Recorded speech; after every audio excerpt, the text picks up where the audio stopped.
It seems you have met with a terrible fate.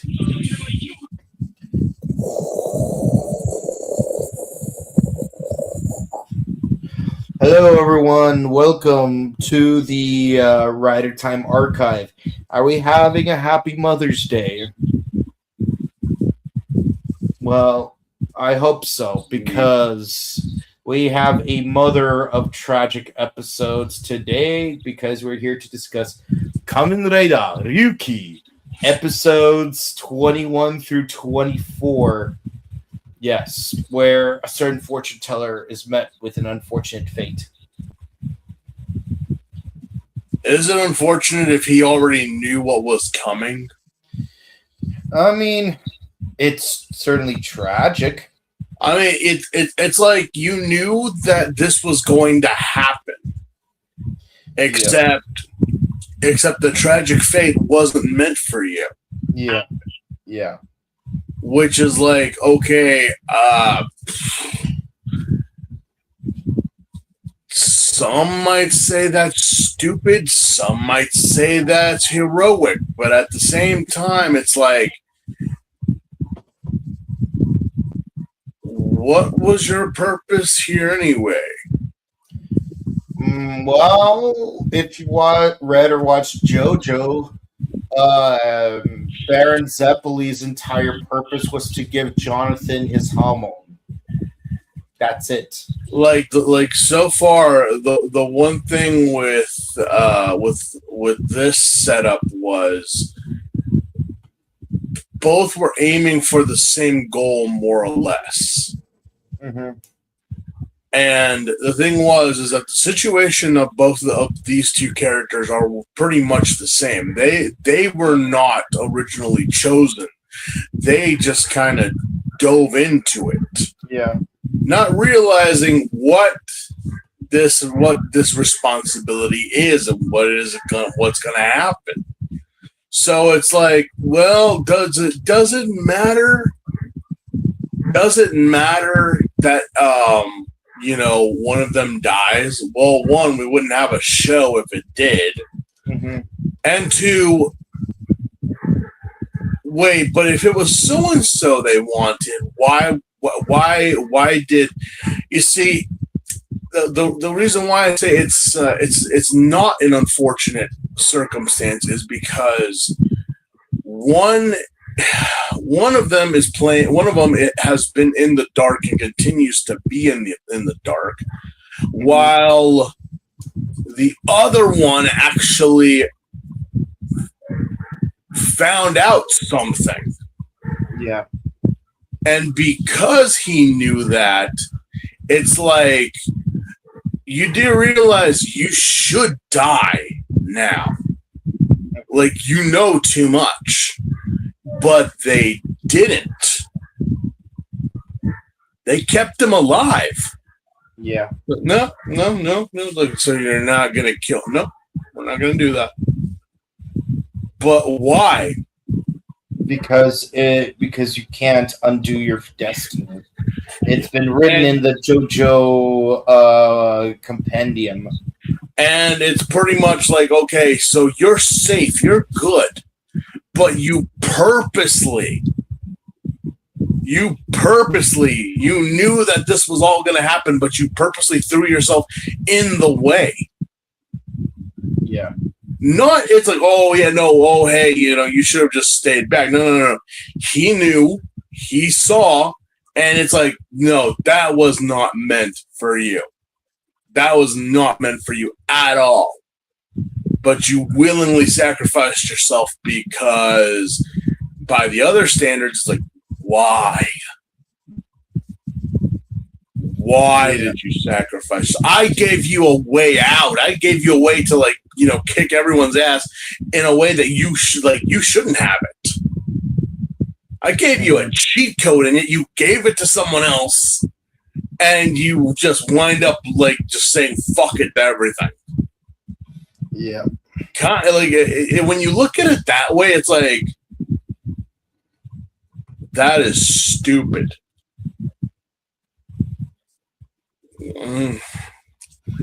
Yeah. Well, I'll say this. This is one of those instances where I thought Dragon Knight was better. Because in the original, sorry, not in the original, in the newer American version, he wasn't a fortune teller. He was a Marine recruit with asthma, and he got rejected because he had asthma.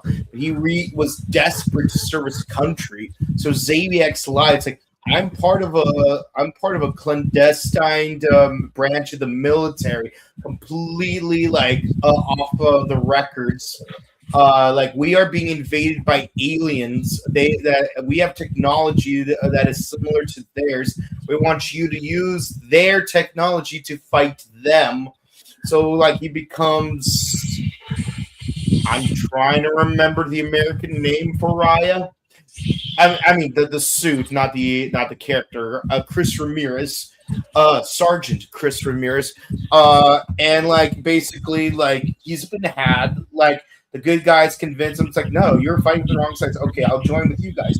And like, you're doing a great job. Like, Chris was getting along with Kid and Ren, and then it's like, Chris, like your asthma. Like we Xavier is cure for it. Like you can have it.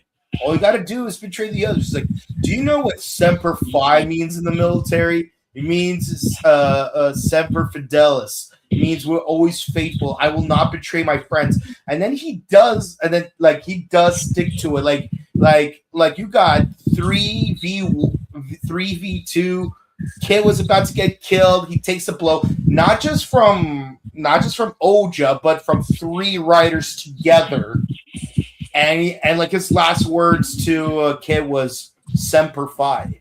Like that was lit. Like there was no like stupid thing of like, oh, you are destined to die. Oh, someone's destined to die.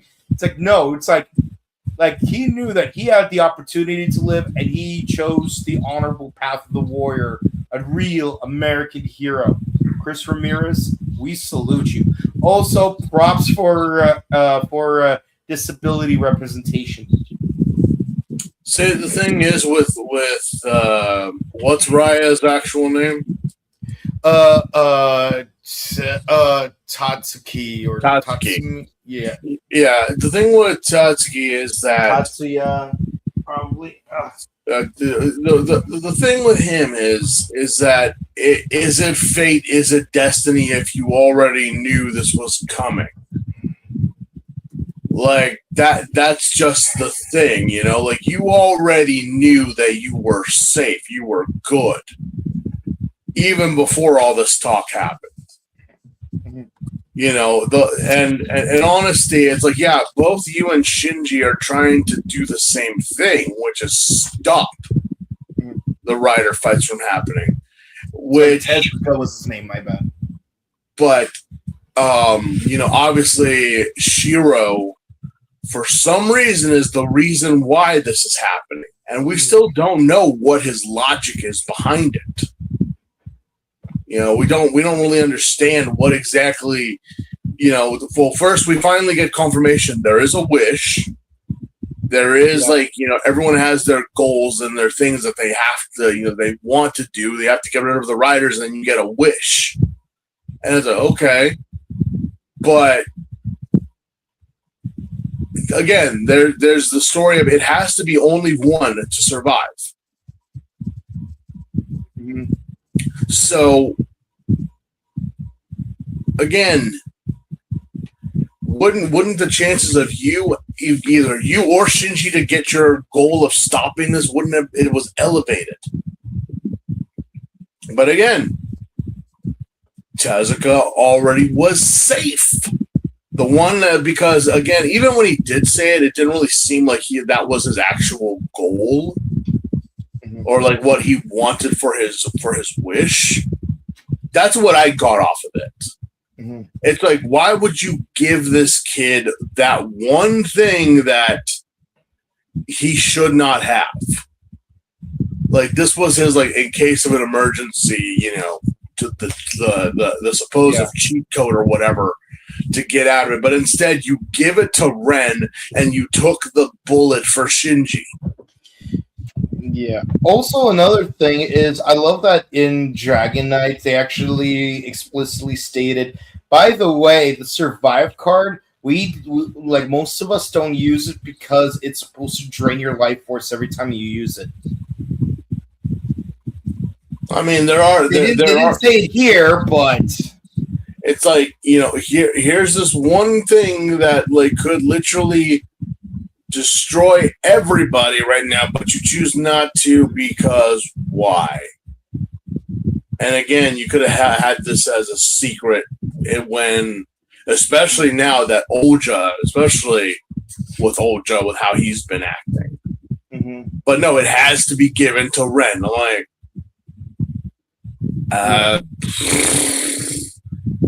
it just seems like your sacrifice was for nothing. Yeah. It just kind of seemed like, no, well, someone needed to die. Everyone else would get why. It's a part of the show. And I guess it does fall under the show with that. But it's like, in my honest opinion, yeah, Tezuka, there's no reason for you to die here. It didn't make sense. Nope. It just seemed like you wanted to die. Like, that was your goal. Like, I want to die. Yeah. Yeah, at least in again, I hate having to compare it to Dragon Knight, but at least with Dragon Knight, the whole reason like it was written in, aside from obvious adapting from another show, is one, you got to make a kid feel guilty that he's the reason why Chris died, and you want Maya to also feel guilty because she was the one to push Chris to joining the team. Yeah, no. See that even with Bren and Yui and everyone else, it's like that was nothing. Even when he did pass, they didn't even seem to really care that much that he did. Mm-hmm. It kind of was like, well, one rider down. Well, yeah. The man just literally saved your guys' lives, and you're just like, oh. Mm-hmm. Oh, sucks to be him. And I'm like, what? I'm like, oh God, like seriously, like, well, no, that's a total Ren like response. But for Shinji to agree, I'm like, Shinji, you are a fucking asshole, like legitimately. Yeah, I would say it's like the equivalent of that scene from Pokemon Advance series where like Ash and May got into a fight, and then James and Jesse got into a fight, so it was boys versus girls. And then like James is like, let's send those women back to the Dark Ages where they belong. And then Ash like straight up paused and it's like, yeah. Yeah, like, legit thought about it. And then agreed. Yeah, that was my whole thing with Tezuka. Was I was like, no, he's a good boy, he's a good character, but holy crap! They just set him up like literally. They set him up to be Kenny from South Park. Yeah, and it's like, oh, he died, and yet no one seems to care in the beginning, but then later on, it's like then Shinji finally does care. I'm like, where was this when he was dying in your arms, Shinji? Mm-hmm. Like towards the last episode, it's like now I'm like, okay, yeah, that's the reaction I expected you to have. Yeah, definitely. But yeah, a lot of death, a lot of revenge, a lot of anger in this episode. But before we continue, we have had a very crazy week on this channel and in the world today, have we not, fellow Toku fans? Yeah. We have had... I was hoping we would wait until our Gavon review to discuss it, but... Well, I won't be there, so I might as well. But, yes, it wasn't... we'll come back to a little short thing, but on... Friday. Monday or Tuesday, a post was put out that legendary Toko pioneer and actor Kenji Oba had passed away. Now, again, a lot of people saw it. They didn't believe it. It was almost at the same level as when, like a couple of years ago, they had posted that Akira Toriyama had passed away. And we're like, no. And Jason David Frank. Yeah, we're like, no. That's impossible. It's like, no. And obviously, I did some digging, and the day that they posted, some random Twitter page posted that, I actually did find a few links connected to his son and daughter, which I will not give, but to confirm that his daughter, now Wakaba, said that her father did pass away recently. And then a day later, the company that Kenji was a part of, or that he was, for his Gavon and other appearances, actually made an official comment saying that he did pass away at the age of 72. Yeah, I saw the message like almost immediately after like everyone else from Toei found out, because I do know a certain insider, and like as soon as like everyone else from Toei found out, like this person like immediately forwarded to me. I'm like, no. It's one of those things that you're like, obviously can't. I mean, not to say that 72 is young, but that's kind of like, I feel relative. I feel like it was too soon. But looking into it, he was suffering an illness that has not been mentioned at all. But he did have a little bit of an accident a couple years back that had him basically just at his home with his kids. And yeah, he passed quietly in his sleep, which there is no other way to go other than that, honestly. There's no better way well, there's no good way, but there's no better way than this, or rather less terrible. It did send shockwaves through the Toko community. How many people said it was a lie? How many people said? But it's crazy how this one man was there from the beginning and all the way to the end of both Metal Heroes and Super Sentai. Yeah. Because in a certain technicality, he was from the first Super Sentai team. Yes, because his original first job as a Toko stunt actor, was actually being the suit actor for Aka Ranger in Gold Ranger. So he was technically the Red Ranger, but just in the suit form. Yeah. Obviously, later iterations, in Jacka, and then Denji Man. And then Denji Man, or Battle Fever J, and then Denji Man, he finally started getting like face rolls, yeah. Face rolls, like yeah. And then in '85 he was Uchukeiji Gavan, and then he would later become Jiraiya. And of course, everyone knows him from Kill Bill. That's great. Most Americans, yeah. For most Americans, yeah. But I would have to say my first time, like actually watching him on a TV screen, was when he played Don Kudoya in Juken Sentai Gekirenja. Like he could have technically been the first leader of the Geki Rangers if he wasn't killed by Rio. Because he had the white tiger spirit.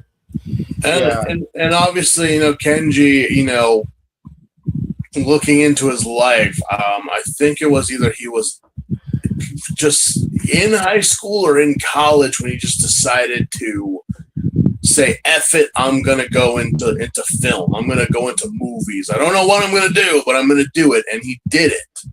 Yeah. Which later, you know, obviously, can you imagine getting like, saying like, hey, we're doing this one show based off of a manga.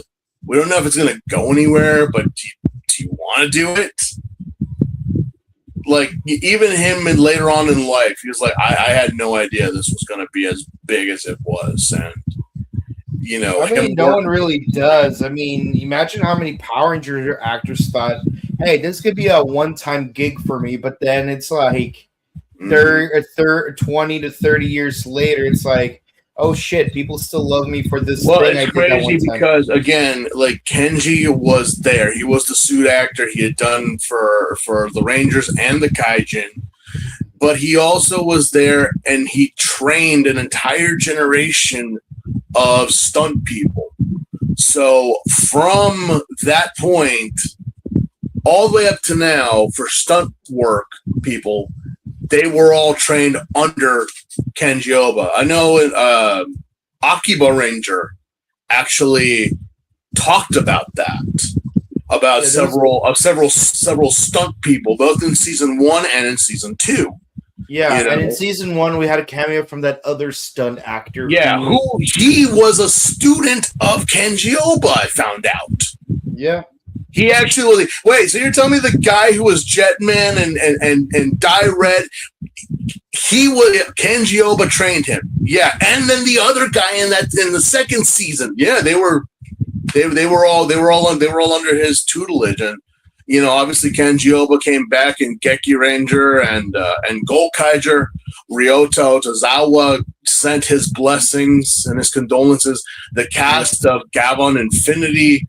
Yeah, even Reiji's actors. It's like he inspired a generation to be good and believe in justice and stuff. And I hope he literally was the epitome of what a hero is. Yeah, you know, and despite him being his story obviously was like, yeah, don't drop out of school. Don't do that. But it's like he just saw. Well, yeah, he was from what I found out, he was a very humble man. Yeah. It's like, you know, like, wow, Kenji, you did all this. He was like, yeah, I guess so. And he was close friends with Sonny Chiba because he was there was a clip of when Tarantino came to find Sonny Chiba for that scene. Sonny actually requested that Kenji be with him because they were both part of the Japanese Action Club, which that club was a bunch of stunt people and action stars that did period pieces, Yakuza, gangster movies, and stuff like that. So, you know, like real tough guys, real wise guys kind of thing. So whenever he had a chance with Kenji, and, you know, they were tough guys, but the Kill Bill scene literally is like, yeah, that's how they were with each other. And also, that didn't just go for movies. In the original Space Sheriff Gavin, apparently Sonny Chiba was his mentor in that show. I think he was the supercomputer or whatever that mentored Gavin. But he was his mentor, his guardian, his guide. So he's like, no, Kenji, come on, we're gonna do this movie. First American film he ever did, and everyone knows him for that. I'm surprised that I got so much reaction when I posted that on Facebook. That I'm like, the bald guy's dead. I'm like, yeah. I don't like for non-Toku fan. Like, when it comes to non-Toku fans, it's kind of surprising that the bald man is such a popular character, but there he is. Like for us, it's like he's not just a bald man. It's like he's like the bald man. But that 1 minute of him just like Women should not be drinking sake this early. Getting into Uma Thurman's face and judging her for drinking so early, and then the whole thing, like, I've been serving tea for X amount of years. If this was the military, I'd be a general by now. And then obviously it's like, yeah, but Sonny owns the place, so he's the emperor. So fuck you with your general bullshit. Yeah, I love how I love how Chiba and Taoba they're representative of the two types of Japanese people you're gonna meet as a tourist. You either have the guy who's like super happy, where if you speak one sentence of broken Japanese, it's like, oh, your Japanese really good, and the other guy's like, and then you got the other stereotype, which is like, if you come to Japan, learn to speak Japanese. Yeah, well, the thing was that Kenji, he has tried, but he's kind of like, yeah, well, I'm already old, so why would I? But he did enjoy his time. He has loved and respected, and it's crazy how so many people have flooded Twitter and social media. Have you seen his memorial, his shrine that his family made for him? Yeah, I did. And it's and also it doesn't surprise me about Ryoto Zawa commenting, because keep in mind he did play both Gaban and Battle Kenya and Denji Blue in the same movie with Ryota. And what's really interesting is that this wasn't the only time we actually see Denji Blue or Battle Kenya. We actually see them a lot. Yeah, we saw them a lot because they're again, Kenji Oba. He was one of the original. I know people talk about the actors who were the original Sentai team, obviously, yeah. But Kenji was there from day one. Even if we didn't see him or not, he was there. And to lose someone like him, it's it's sad, but it is proper. He was in his golden years. So could there have been a little bit more time? Possibly. Could he have made an appearance in Gavan Infinity? Possibly, but I mean, at this point, I always said no, let them rest. Let them. They've done enough. There's no need to keep bringing them back.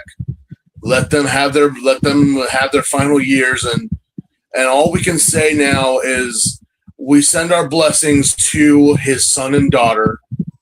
We send our blessings and prayers with Kenji Oba. He is now on the other side amongst the stars.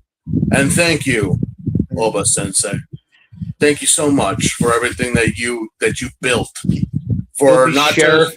You'll be sheriffing up in space now. You can rest now. You made the Toko genre what it is, with its stunt work, with its suitmation and everything. So we thank you, sir. We thank you so much, and blessings to your family. We will miss you, but we must continue on just like you always told us to. Yeah, move forward one step at a time. Yeah. So, everyone chill. Gavin ain't going nowhere. It's just we must continue on and with the new generation. Yeah, so Gavin, or Captain Chaco as we call him in America. Yeah. Oh yeah, he was in Beast Morphers. You used the henshin for the name? Yeah. And made him a cyborg? Well, I guess because he was based off of RoboCop, but still. Yeah. They needed an excuse to keep him in the costume for as long as possible. Well, yeah, but also the fact that also, in Ninja Steel, Jiraiya actually was there. And I'm like... And well, we never see Jiraiya out of his costume. No. We never see him out of the costume, but it's how are you guys gonna explain this? But you know what? The funny thing is, it was a perfectly good opportunity to bring Yoshi Starso back to Ninja Steel, but not as Coda. But they just did not keep that scene. No. Again. We're not anticipating it. It's like you know that meme of like Bart Simpson where like everyone's like waiting for him to say that one line. Say the line, Bart, and it's just like, oh well, whatever. Yeah. Anyway. Still got the Christmas episode though. Yeah. Anyway, so we are on episode. We're on episode 12. 21. Well, it says 12 on the marquee. Let's see here. It is. Yeah. God damn it.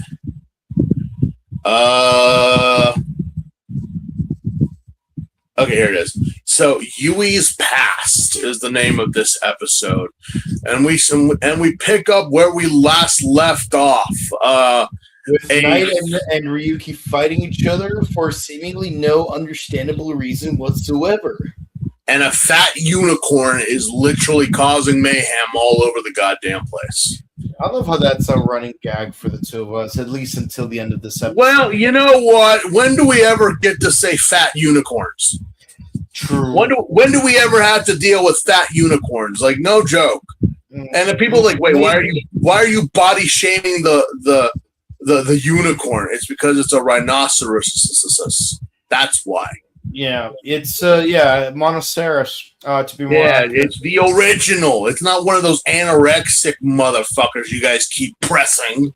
My God, who's body shaming there? I accept the fact unicorns are like, 5-6 tons. You're just saying, oh, it's only a 500-pound animal. What are you fucking like body shaming? My God, let the unicorn eat, for God's sake. Let him be a fat, chubby little thing. I would love to see you guys be like, that's not a unicorn. I dare you to say it to his face. I dare you to say he is not a unicorn to his face. And I'd love to see you try to solidify that. I'm defending a rhinoceros here. Anyway, yes, so my God. Oja's crazy. What the hell? Like, no joke, they have literally let the clown out of the box in this whole ordeal. The last 2 episodes we had hostage situations. Now we're dealing, and he killed a guy, which no one cares, but still. Yeah. And I'm like, what more can you do? Well, he's pretty mad at Shinji, and then he's pretty mad at everyone else. Like pretty much, like you know, Oja's that one kid that you really should put him on a government watch list. Mm-hmm. You know, I'm not surprised if he starts doing part of the trench coat mafia levels of. Oh, jeez. Because look at what he did. There was a story recently in Singapore where stranger danger who was not supposed to be at a convention was at a convention. Oh, are you talking about what's his face from Jujutsu Kaisen kicking his ass? Yeah, the Jujutsu Kaisen kid kicking his butt, rightfully so. I did not understand that when I first saw it. I'm like, okay, again, stupid me. I'm like, wait, why isn't security stopping the ass whooping? But then I found out why, and I'm like, that kid is deputized. Yeah, I'm like, you know what? I was like, just for laughs, just to add a little comedy to the situation. You know what this reminded me of? It reminded me of that part in Ted where both Johnny and Ted admit to the dad that they got Susan the mom arrested for marijuana, and then the dad chases them out of the house and then grabs Ted, chucks him at Johnny, and then starts beating the shit out of Johnny with Ted. and then the sister comes out and she's like, what are you doing? What are you like? And it's like, they got you, your stupid brother and the stupid bag just got Susan arrested for drugs that they had. And it's like, is this true? Yeah. And then she grabs Ted and starts beating the shit out of both him and Johnny with Ted. I've never seen the show, but I'm imagining it, and I'm like laughing. No, it's a class. It literally was one of the highlights that people were like, bro, the mom is such a saint in this show. Like, she is too precious for this role. What the fuck is wrong with you guys that you would literally frame her and send her to jail for like not even a small little bit of the Mary Jane? Mm-hmm. Again, it's the 80s. It was the 80s. So even the smallest little bit would get you locked up. Didn't matter. But the fact, like, you did it and you framed them. Mm-hmm. That's the level of bullshit, like, right here with this situation. Like, just to add some comedy.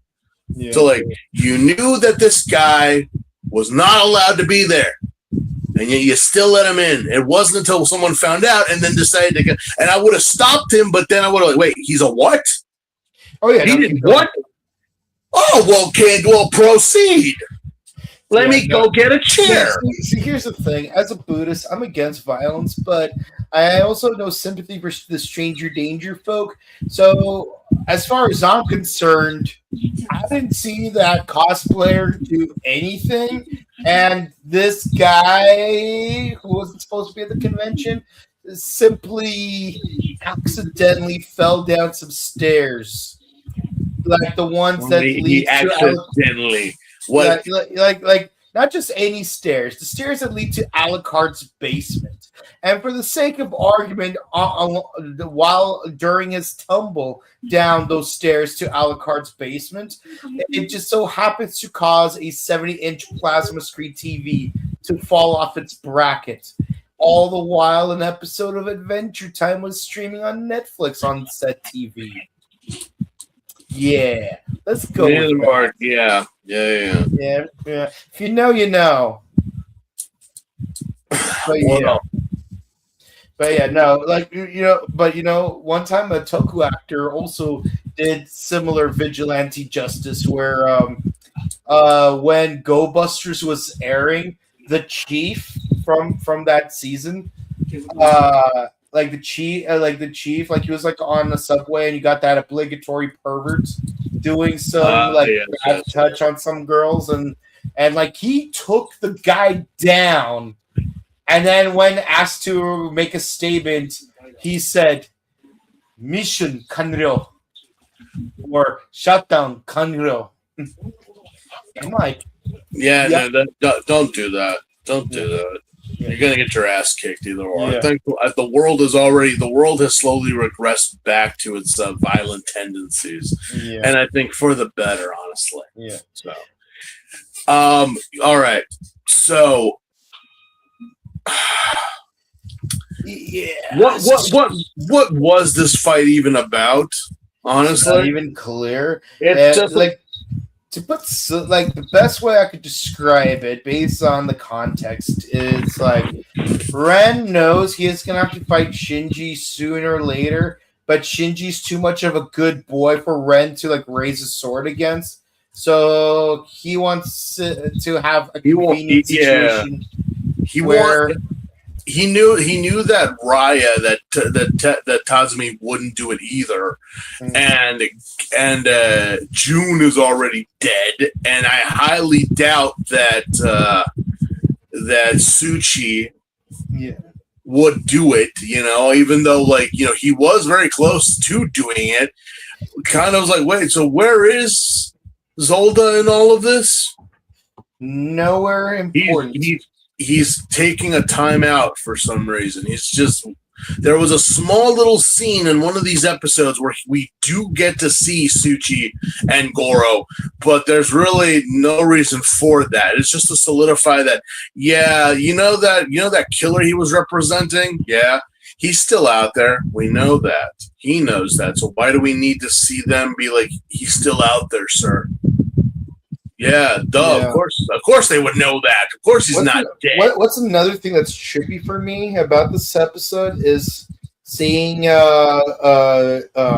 Reiko drive around in a smart car. I'm like, Well, she always had a smart car. those things existed back then. Yes. I thought smart cars were like from 2004 or 2006. See, we didn't get them in America till years later, and in Japan, if you look at some media at the time, it's like, yeah, no, they were around. That was a thing. It's just, because again, Japan, minimalist country, they build up. They don't build out. They build up. Yeah. So it's like building miniature cars and whatnot. I'm like, yeah, no, is it economical? Is it affordable? Yeah, but you kind of look stupid in one of them. You know what's funny is that there was an entire episode of Girls Next Door dedicated to how stupid the smart car is.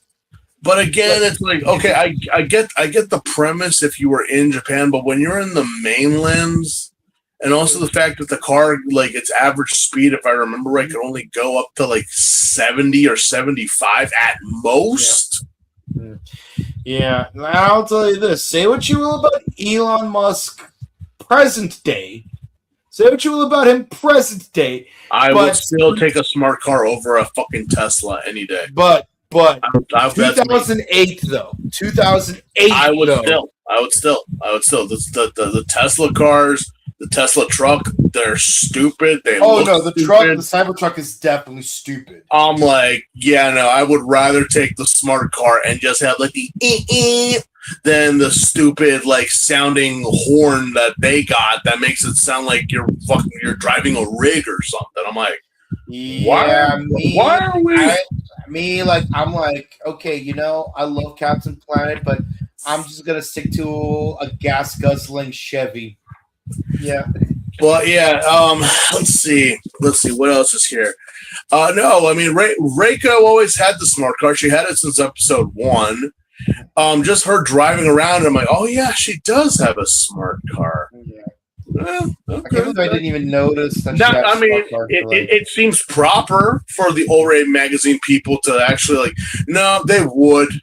They seriously would. I mean, look at Notica over here. Notica like brought in a pet baby alligator and is keeping it.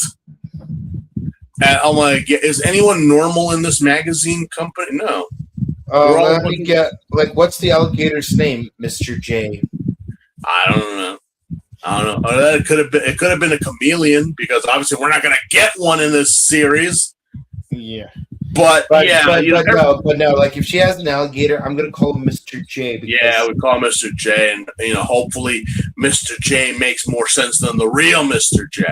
Yeah. I am still salty about that. Although I am happy the dog got a better home. Yeah. Here, it's very confusing because again, it's like Ren, you are such a little chicken shit in this episode because you actually tell Oja to kill Shinji. You don't have the balls to do it because now you've grown to like actually like Shinji. So it's like, I can't kill him. I can't. You do it.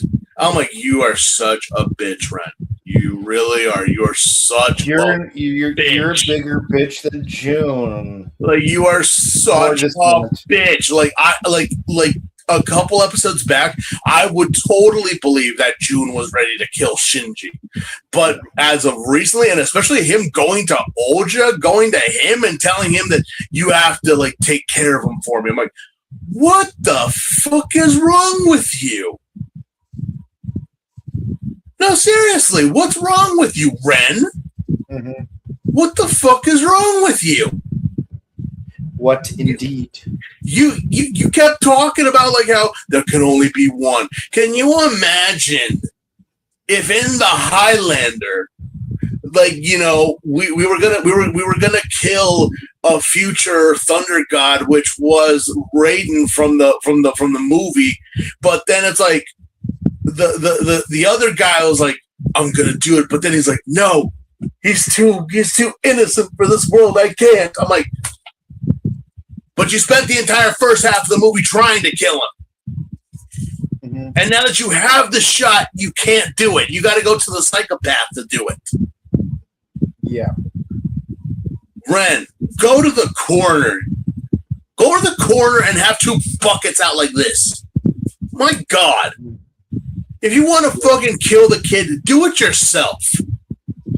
Oh, no, I'm just going to wait for the psychopath to kill him. I'm like... No, you don't get the privilege of having someone else do your dirty work for you. So what happens if he does? Then he's going to come after you. Then I have no problem killing him. I'm like, so you're a low-down bastard. You're a low-down, sleazy bastard. You would rather have these people do the dirty work. You're like, oh, I'm clean of this. No, you're just as dirty, Ren. You're just as dirty because you hired a psychopath to do the job that you cannot. For shame on you, Ren. What would Aerie think? But yeah. Wait. This is a perfect moment for Yu-Gi-Oh! Bridge moment. Yugi killed the bastard. Take his cards. Oh, I thought you were gonna pull the Zolda clip again. Oh no! I'm like, why is Zolda here? I don't know. We just gotta play that every review episode. We have to bring. Oh, don't worry. There'll be time for that later this episode. But yeah, so not much happens in this episode other than that tidbit in the beginning, and then finally, like a small little snippet with Yui finding a photo of like a train station that apparently is supposed to be underground, but then it was not. Like, and the house which apparently she used to live in. Mm-hmm. Again, I asked the question, just like I did with the college. Yui, why didn't you check there first? Why didn't you go there first? What was stopping you from going there? Does she have amnesia? You know what? I think it's because someone was blowing a dog whistle and she just has really good hearing that she just kept away from the place. Because we do get Tezuya and Yui go there, and we hear the mirror sound. Obviously, what that entails, I'm like, oh yeah, that's right. Yui as a child used to hear that sound all the time. So yeah. there has to be a mirror beast, right? Like that's why you would think, but it's like, why would it be in her house? Like, and especially what would keep it in the house? What is not allowing this sound, this force to be stuck in just one spot? It would be interesting if the monster that was there was Gold Phoenix. God, that seriously, I was thinking that because I was like, we know that Ren and Darkwing is responsible for why Ren is here and what Ren is doing. So would it be enough that, yes, Shiro figured out what was following Yui, created this to capture it, but instead of capturing it and sealing it, he decided to bond with it. So the creature that you were trying to protect your sister from is the same creature that you are now in a contract with it. Yeah. So it's like, but why though, Shiro? Why? I don't know. I don't know anything. I'm just saying, if that is the case, why? And why keep the riders fighting each other? What's the purpose? What exactly are you trying to obtain? Obviously everyone had their goals. We know that that Zolda is Suchi is dying. He's sick, so he wants to find immortality, like every generic villain does. June, I didn't really get what the fuck June was doing there. I think June was just trying to be an asshole. Yes, he was. Ren is trying to save Aerie, and then we have Tezuya and Shinji that just want to stop the fights, and then we have Oja that's trying to there's really no reason for him here to be the asshole, Mm-hmm. There's really again, it's a battle royale. And I just named 7 riders. So did everyone get that? Are we caught up? Because oh, there's got to be a goal for them. There is no goal. The only goal is Shinji's and Tezuya. They want to stop this. They want to no. We're trying to stop it. No one else is trying to stop them. The reason why Oja's there is because so Tezuya goes into the house and we find Shiro. And Shiro kind of just explains like, you are one of them. Okay, can we stop with the semantics and you acting like some all-wise sage? I'm pretty sure you don't know what the fuck you're talking about, Shiro. Like what the hell is going on? I cannot tell you that. Well, can you give me a simple explanation, please? Something? Play the clip. There's a simple explanation for that. Is there one? There is. I just don't want to play it. I'm just like, then tell us. Why are we playing this game? Why are we doing this? Even better than that. We are a secret club because of our agenda. And what that agenda is, there's a simple explanation for that. I swear that, you could build our furniture from IKEA and get what the hell you're doing more than what the plot of this story is so far. Because, in all honesty, there is no reason for any of this to be happening. All we know is that Yui is a part of it. Unconsensually. And it's like, yeah, well, I got tired of you guys trying to be friends and win by the power of friendship. That's why I sent the psychopath from Alcatraz. And if you guys don't continue, you do know that he will kill you guys. That's why I have him going around like that. So we have to kill him, right? And then you must kill each other. Why? There's a simple explanation for that. There's a simple explanation for that. Which is? There's a simple explanation for that. And it's just like, take this. What's this? It's a cheat code. Why are you giving me that?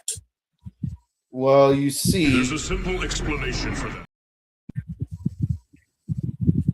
What I pretty much understood is that I'm guessing Shiro likes Tezuya, and he just gave him that to be like, just in case of emergencies. Just in case. I like you. I don't want to see you I don't want anything to happen to you. So I would sooner believe Xaviax to say that. I'm like, what? What?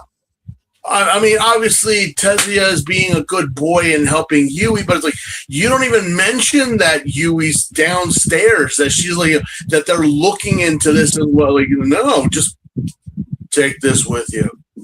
And then he disappears like some freaking, some would-be goth kid in some BDSM club. Where'd he go?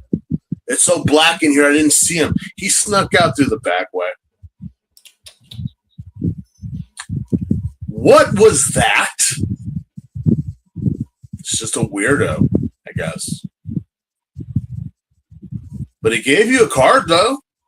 You can go send it. You can go submit it into GameStop and see if it's a perfect 10. Can't stand all this scalping nonsense. Yeah, but that's pretty much the sum of the episode. Not much goes down other than the fact that, they did mention to Oja that the fat unicorn is actually like trying to get at him because you killed his partner. Yeah. But he likes me that much? Well, here's the second contract card. Wait, we have enough. You can have more than one? Yeah. Who gave you that? The asshole. Did you just contract a bunch of monsters in one tournament? Yes. That's against the rules, isn't it? Screw the rules. I'm the Oja. I mean, pretty much. Like, wait, who gave you the second contract card? The asshole who gave Tezuya the BMF from Doom. You know, just why? I don't know why. Just because, I guess just to see how this all plays out. So now the fat unicorn is now sided with the snake, which I'm like, wait, is that legal? Is that possible? I don't know, but we're gonna find out. It is. Apparently it is, so might as well. Yeah. Other than that, not much went down here. Like in terms of lore, obviously, yeah, we're making Oja look even more crazier than he should. And the funny thing is, earlier on, Shinji could have killed Oja. Yeah, so Ren had to interfere. Why, Ren? Why? I mean, it sucks that Shinji would have to kill a person because he's babyface Shinji. Like Kenzaki's babyface Kenzaki, but come on, like now Oja's an even bigger problem.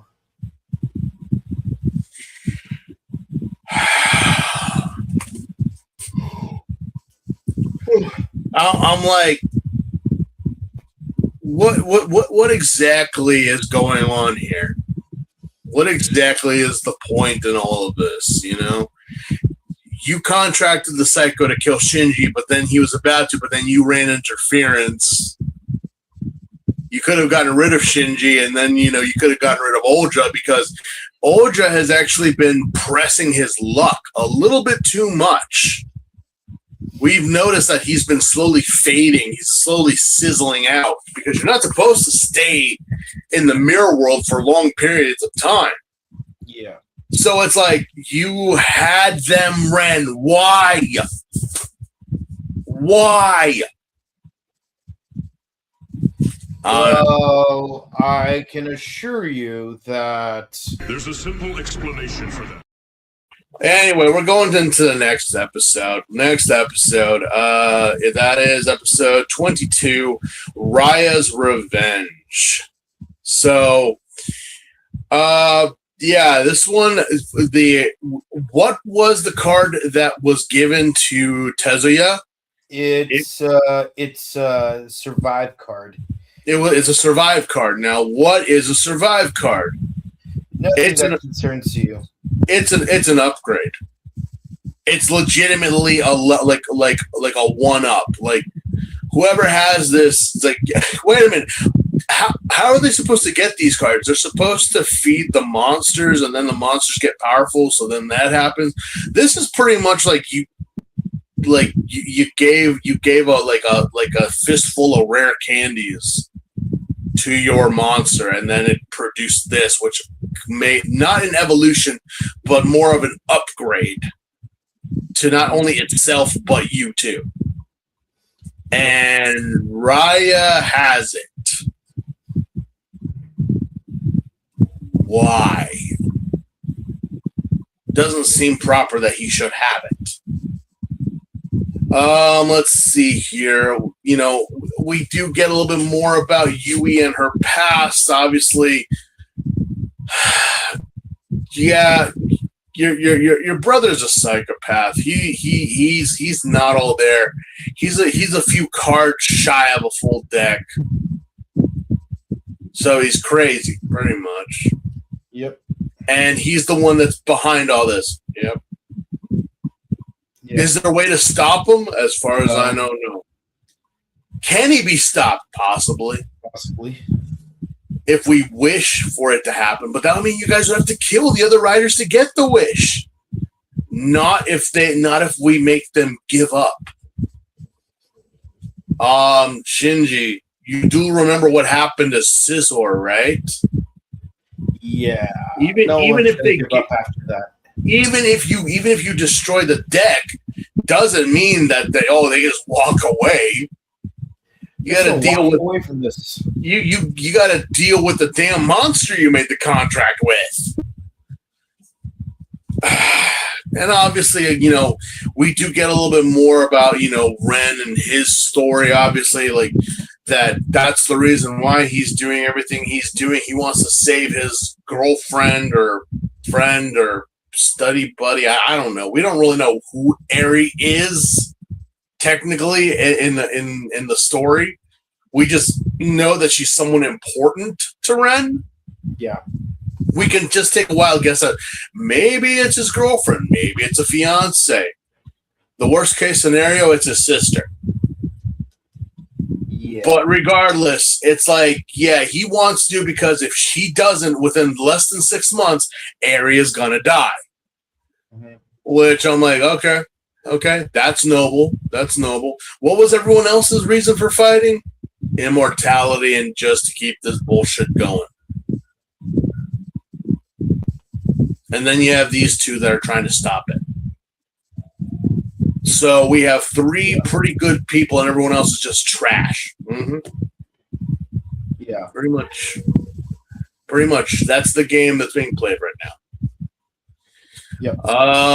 Let's see what else happened.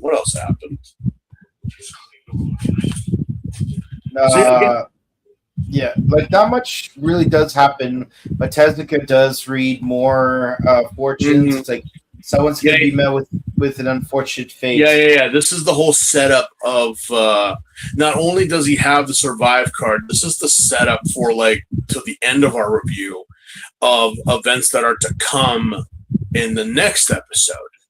Obviously looking into Shinji, again, you will meet a terrible fate has been seen.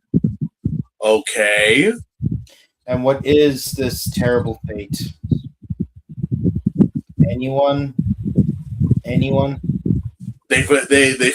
finally have released the director's cut of Mighty Morphin Power Rangers the movie.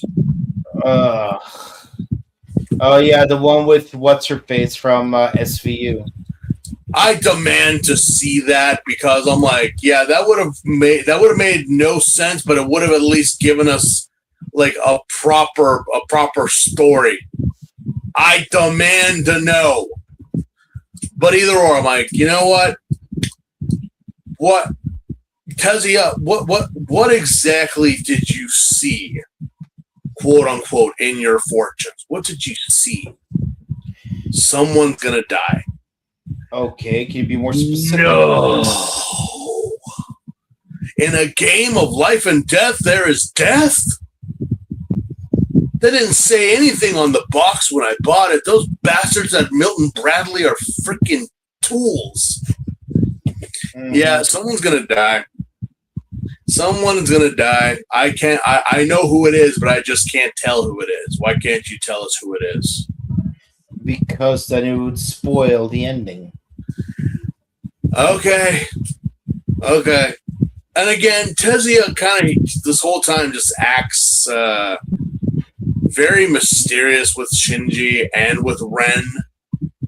And if there's a scene where, for some reason, it's crazy that when all this is going down, without you realizing it, you notice that Tezuya gives Ren something without anyone else noticing. Wait, I wonder what it is. Wait. You were safe, Tezuya. You were safe. Why would you give? Did you just give Ren? Why? Because he's a good match. I'm not worthy, and Ren is my friend. Does Ren feel the same way? I doubt it. I mean, also the fact that we do have Oja, again, has vowed to kill Shinji, has vowed to kill Ren, and I believe it's either Tezuya or is it Oja that kidnaps Gojo or Goro in this episode. Something happens to Goro. Because Asakura and Goro fight each other, but apparently Goro somehow survives.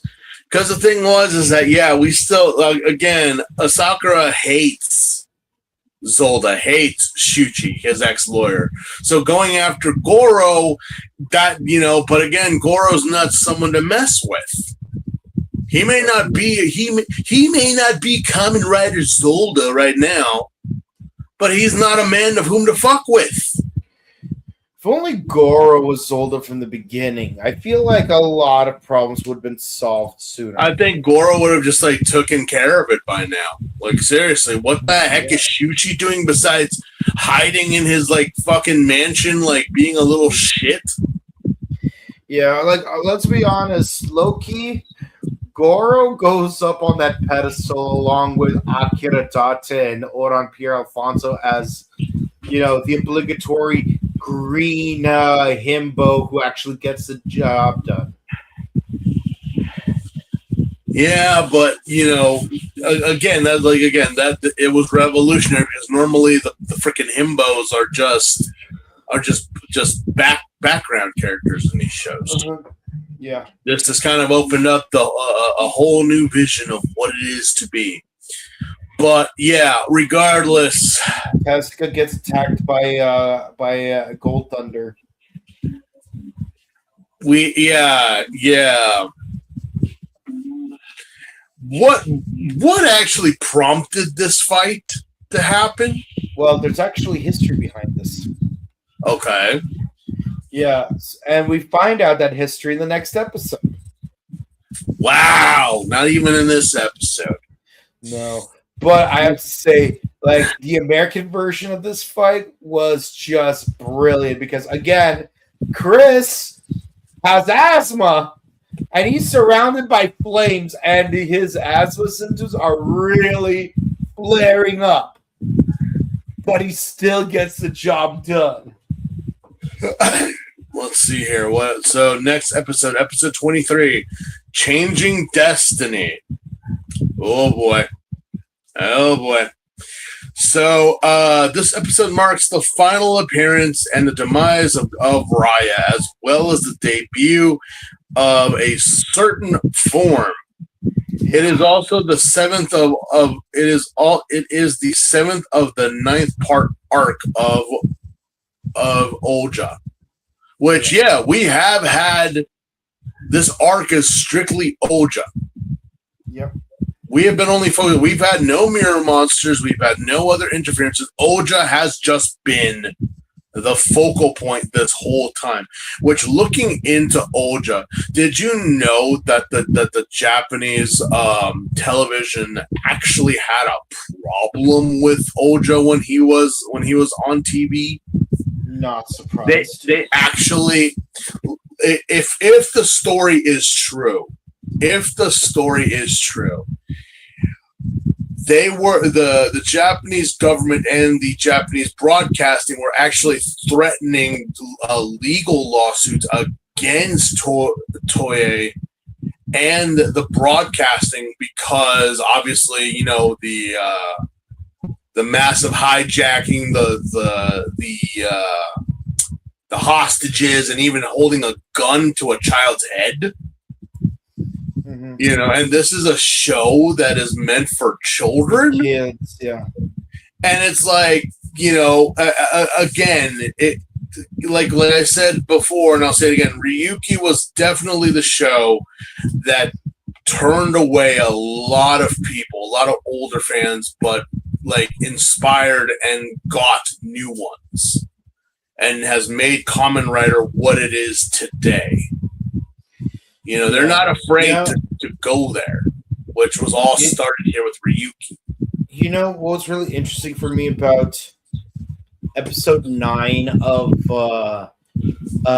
Power Rangers Lightspeed Rescue is, to the best of my memory, this is the first time we see a character with a real gun. Not a blaster, and not like a sci-fi looking weapon, like it was raided from the Starship Troopers closet. I mean, we actually had a character who held what looked like a real world gun. It wasn't the Beetleborg's Beetle Blaster, was it? No. Those crappy pieces of shit. No, again, I'm talking about Lightspeed Rescue episode 9. Well, again, even Lightspeed Rescue got flack for what the theming and all that stuff was. Like, this was the point in time that, again, certain world events happened, and while it has nothing to do with it, people were so uber sensitive about it. It was like, nothing guys, happened yet. nothing. Well, no. Remember, at this time, not with Lightspeed, but with Ryuki, yes, it had already happened. But it's like, even so, it's like, okay, why is it that this could have aired in an earlier season of Power Rangers, but a later on season that's not a thing? Why? Hell, you guys could have made a PSA episode out of it.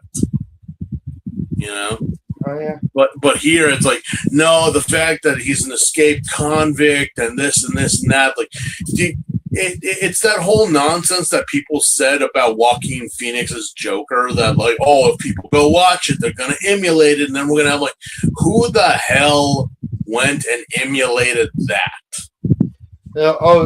I know the precedents that they are referring to, but the thing is that precedence has no correlation because it's like, yeah, like in 2012, some jerk with orange hair in Colorado decided to like do ungodly things inside a movie theater during the airing of Dark Knight Rises. But the thing is, he even admitted in court that he didn't care about whether or not it had anything to do with Batman.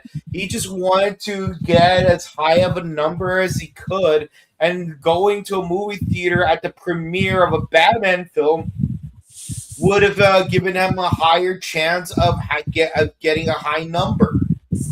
Like the fact, like him saying that, like, oh, I'm the Joker, like that's him after he got caught and like trying to plead to like an insanity plea, but like no one bought that. Which again, I'm like, bro, the Joker wouldn't even do that. That's too vanilla for him.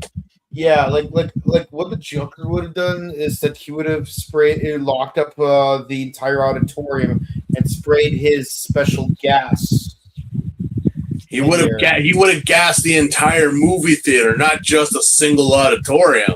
I know, but I'm saying if we're only focusing on the auditorium, like that's like, yeah, that's kind of vanilla for him. But again, it's like, yeah, people believe that they were going to emulate these characters and blah blah blah, and I'm like, okay, let's just put this as Oja's outfit, Oja himself, not a Sakura, but Oja himself is pretty cool looking.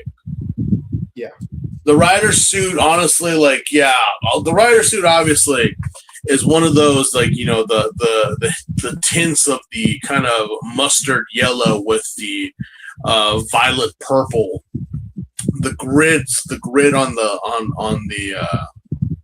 the eyes, and also the fact that it uses a serpent staff. Yeah, and kind of Aladdin, and kind of a serpent fang sword.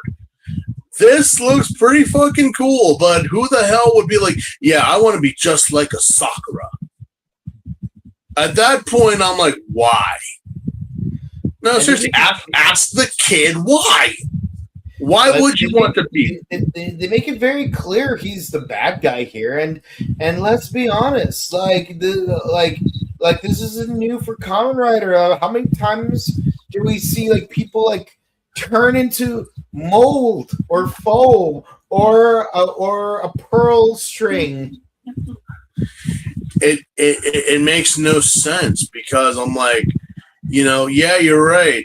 In the original Kamen Rider, they had thieves, they had murderers, they had people like of all walks of life being there, and yet that's no problem. You consider the original Ichigo and its episodes classics. Yeah. But then it's like you do it in modern day, and it's like, oh my god, why? This would never have been in my childhood. You serious? You serious? You want me to freaking pull up the cockroach episode? You want to pull up the episode about the anemone jaguar? Yep. You know, you want me to bring up Scorpion Man? Seriously, like murder and death were all over the place. What's the difference? And let's not forget that in the very, very, very, very first episode of Kamen Rider X, literally, main character gets shot down by a group of soldiers, and he was betrayed by his fiance. Yeah. And his dad uploaded his mind into an underwater base that in the very next episode would step out for cigarettes. Yeah, so what's the problem? The bad guy is supposed to be the bad guy. It's supposed to be, and luckily they fought it and they're like, yeah, no, leave it. Besides, they only wrote an arc story, so only 2 more episodes and he's done for, apparently. Maybe because you guys got involved, maybe that's not going to happen. Because isn't it always the way you tell people you shouldn't do that, you shouldn't, and they just, you know what? No, okay, we got it. Hey, Mike, you know that psychopath we have on our show we said we were only going to have for like 8 or 9 episodes? Yep. Double the episodes. Alrighty. Like, but the FCC, fuck the FCC. I recently had an encounter with someone who claimed they worked for the FCC. Oh no, I've been told by a few to watch my language on this show, and I'm like, who are you? No, seriously, who are you? I don't know, whatever. But yeah, this episode. Oh boy.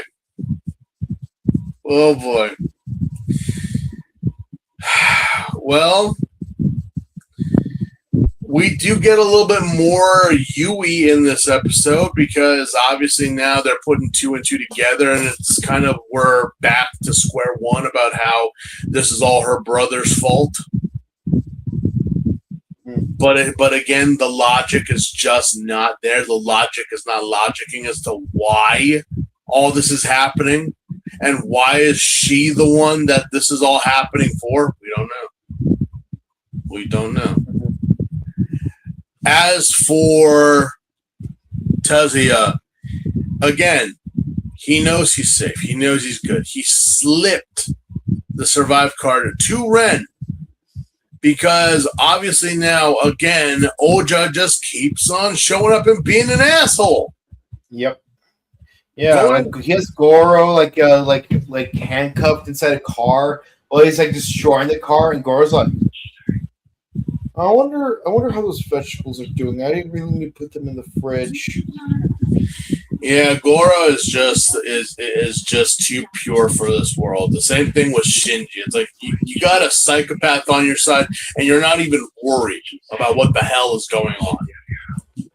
Yeah, and props to Reiko. She figured out on her own that Sakura is still alive, despite claims that, oh yeah, he died in a car wreck like Raquel from the Secret Sands. Well, yeah, because again, a couple episodes ago, they saw his car literally throw off of the overpass, and I'm like, what was this car fueled with? TNT? Was there was there nitroglycerin in the back seat of the car or something? Because more importantly, how did the rear view mirror survive this?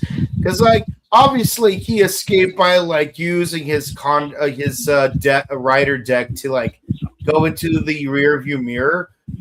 But what would have happened if the mirror was destroyed with the rest of the car? I don't know. That's a very good question. I'm like, how did the mirror survive and the entire car blew up in just a flaming bowl of gas? Yeah, I don't know. I don't know. That's a very because I'm like, yeah, the chances of you actually getting out through that mirror were 1,000,000 to 1. The Sakura. Like, Jesus. You could have been trapped in there and then died. But again, plot armor, I guess. But yeah, we do have another confrontation between Ryuki and Oja. And let's just say that Asakura in these past 4 episodes has not, like, you could just tell, you could just by looking at him, he is like literally deteriorating before your eyes. Mm-hmm. Like all these transformations, all these battles, it's really, really like you can tell on his face that he has just gone through 100 miles of bad road through and through. And I'm like, you know what? You're right. And you want to know why? You haven't fed your snake once. You haven't done anything other than continuously pursue these guys, and you haven't even killed them, but you keep on, like, you know, juicing yourself up. And it's like, is it me or is it you that's going to tell him? I want to be the asshole and say, I want to do it, and tell him, like, you do realize that without you eating mirror monsters or defeating your opponents, you're actually wearing yourself out and causing yourself to be your monster's next meal, right? Yeah. No, you didn't know that? Okay. Yeah, there's a 12-foot cobra behind you. And by the way, your time's up. No joke. Why hasn't the deck box not shattered yet? Seriously, how many times he's gotten his ass kicked, the interference and all that, and especially that one episode where he kind of like halfway through trying to beat Shinji with the pipe, he just kind of falls over and blacks out only to wake up 4 hours later and then committing the same action. It's like, where'd everybody go? You blacked out halfway through the death beating. They're all gone now. You know, be as it may, Oja being a badass character, but the character of Asakura is not really a very well-written character, in all honesty. Oh, okay. So, to sum it up,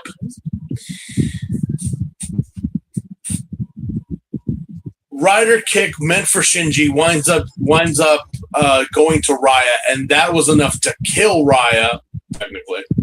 Yeah, the general idea is that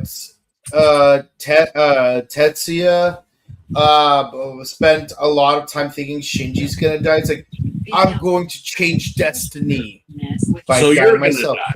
So you're gonna die, not Shinji. Well, I would say the many-faced god of death is Oda Face. Okay.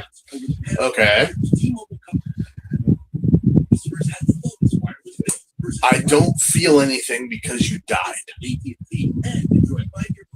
I feel I would feel more if you were better written like Chris Ramirez was. Yeah, I don't feel anything for you, Tetsuya, when you die. Hell, even Shinji and Yui didn't seem like they were like, oh, they were just going through the notions, like, call the ambulance, but I mean, they could take their time. I mean, they don't need to rush over here. It's not really important, but I mean, it's the proper thing to do. Okay. And apparently Tetsuya has some final words to Shinji here. Mm-hmm. He just tells Shinji, keep fighting. Yeah. Is that not what you guys have been trying not to do?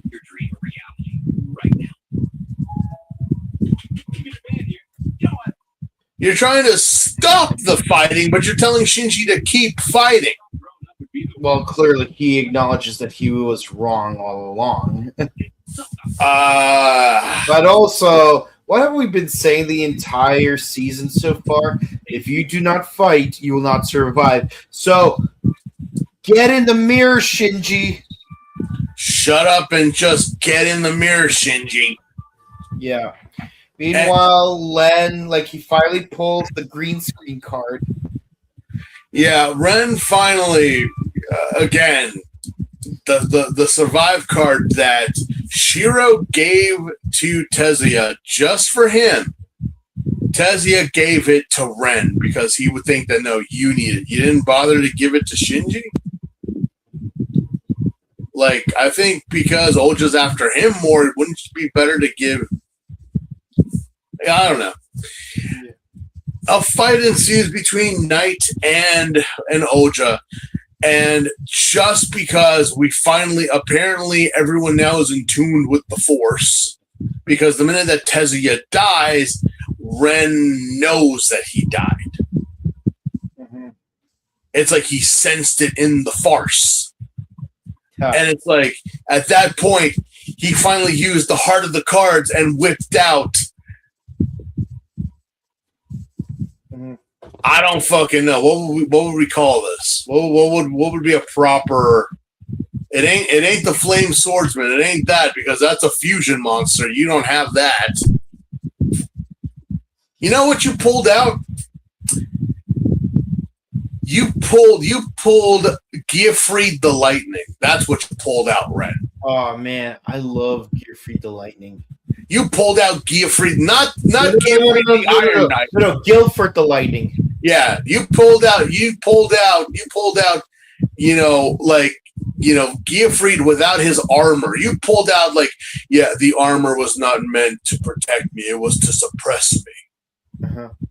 Because finally the lance becomes a shield and sword. And using it, we finally get an upgrade to Kamen Rider Knight. Seriously, I feel like I saw this in the comic book where Bane had taken out the Batman and Azrael took over. This is literally Nightfall Batman. Oh man, I miss Azrael. He was like my favorite playable character in Lego Batman.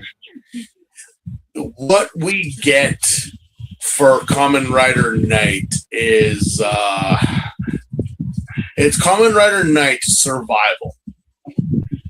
Survive. It's survive. Like, he has become more juiced up. We have a gold accents on his helmet, on his chest. The cape is now more flowing in blue. He no longer has the lance. He has a shield and sword combo. And he is just kicking Oja's ass. He is just going to town on Oja. And I'm like, okay, Ren, good for you. You have a chance to kill him. You can kill him, Ren. You have the shot. He killed your friend. I guess. He's gonna keep killing. You gotta do it, Ren. Does he do it? No.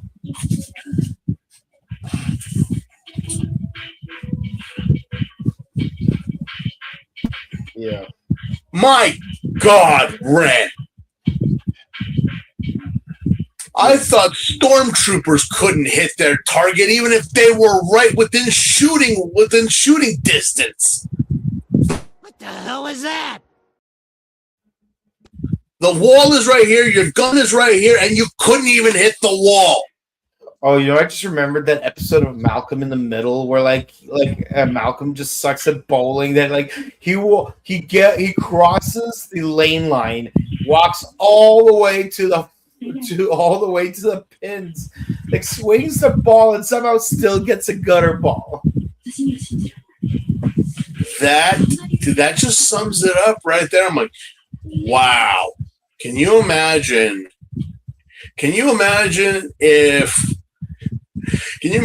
Gohan in his final fight with Cell missed? That whole the double Kamehameha, and he just missed. Can you imagine All Might and his fight with All for One when he does the United States of Smash and he misses? Can you imagine future founder of a former Reich, that dare we not speak its name, Aaron Yeager, when he first fought against Rhina, and it's like, you missed, and you were literally hugging the mother. You were right there, and you missed. Yeah. Oh, Ren.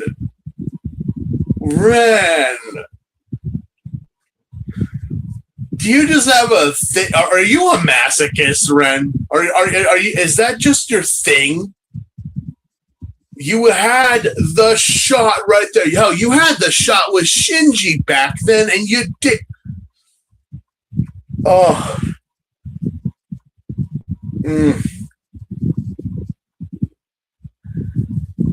Oh my God.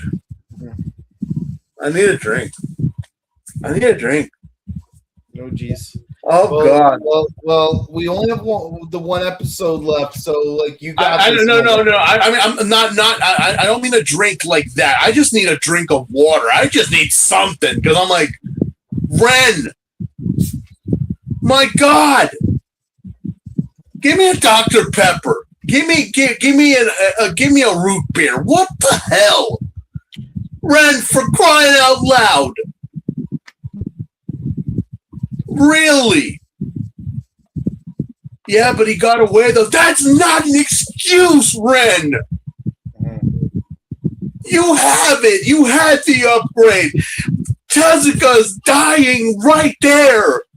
Shinji is holding him like you would see in any Mexican bakery. The Aztec dude and the dead lady. Shinji's crying for him, and I'm like, why are you crying for him, Shinji? Why are we upset? He was your friend, Ren, and you had one shot and you couldn't fucking do it.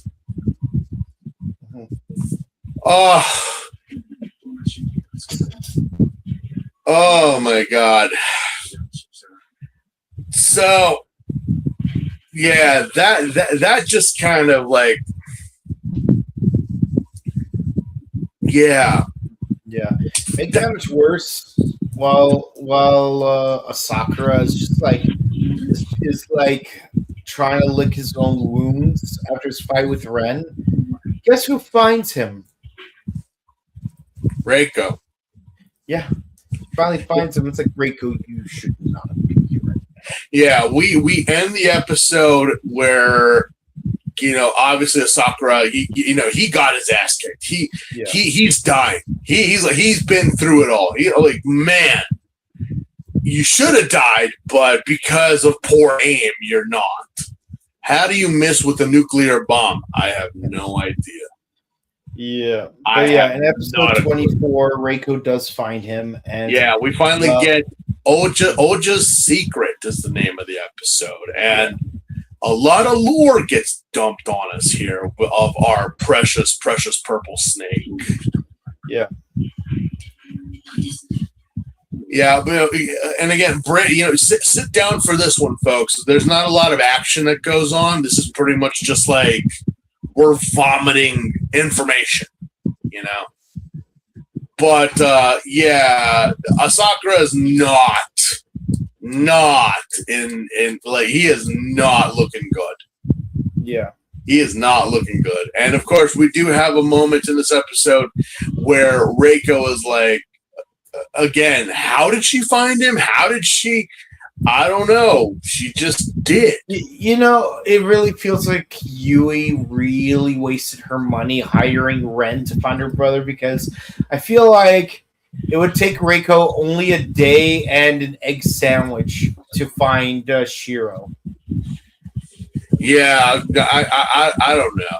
I don't know. That's the thing. I'm just like, well, you know what? Reiko is their top reporter in the Ore magazine. She again. she finds him and she's like, I'm calling the cops. No, you're not. No, you're not. You want a story. You want a story. Don't give me that crap. You are not gonna call the cops. You're gonna sweat this guy. You're gonna totally sweat him right now. Yeah. And that's the point of this episode. It's all lore dump. It's all like, yeah, we need a backstory.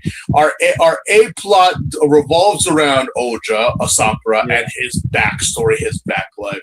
Why are you the way? One thing we didn't. Oh, real quick. One thing we didn't talk about for episode 23 was Tetsuya's backstory, which is, well, we mentioned it before, but this is the point in time where it's more revealed.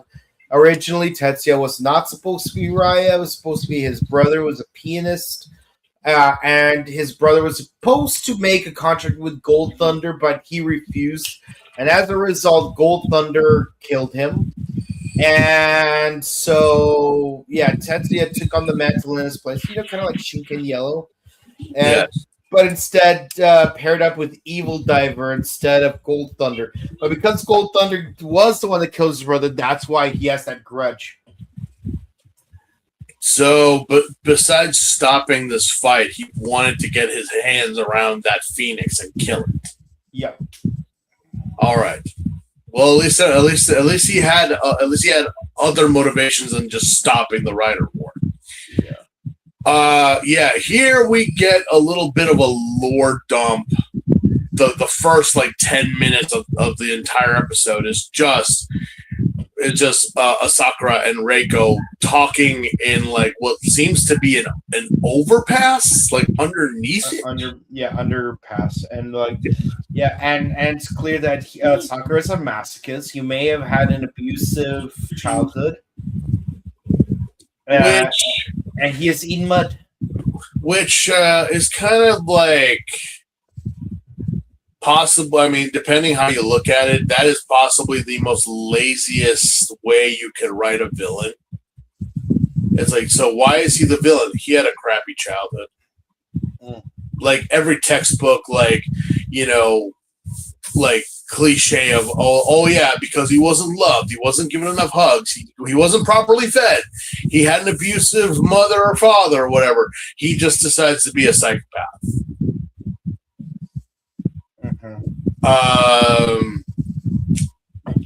This works, but okay. That's not how that works. I mean, because if that were the case, every problem would have been solved ahead of time. Yeah, we would have even more killers out there than there would be productive people of society if that was the case. Again, kind of I hear this story and I'm like, are you telling us the truth, Sakura? No, of course he isn't. I mean, do you really look at this guy and say he's telling you the truth legitimately? Yeah. I mean, no joke. I love how I was actually on a forum, and I remember people talking about this show recently, and how when they said once I get to this episode, you're going to be questioning Asakura's motives, his whole story and everything, and I'm like, isn't it kind of crazy how we look at certain characters and we say oh dude, they're so lying, they're such liars. No way. That's your story, that's just how it is, that's it. And I kind of was like, well, wait a minute, isn't this almost the same story that was given in another show that was highly well praised or well liked, and the character was seen as some visually intelligent, oh my god, you see on those top 5 villains who were actually right, and I'm like, so wait, how is it that Oja is complete trash for this, but so and so from this generic movie was actually the same but was right? Yeah, that makes no sense. It makes no sense because I'm like, the only thing is the only thing you're missing here is that that Asakura is just Yeah, I wasn't fed properly. I remember the taste of dirt more than I do a happy meal or a good time. I remember the taste of dirt more than I remember anything like that. You know what's missing from that sentence? My father. He was a real fiend. A real fiend. And one time.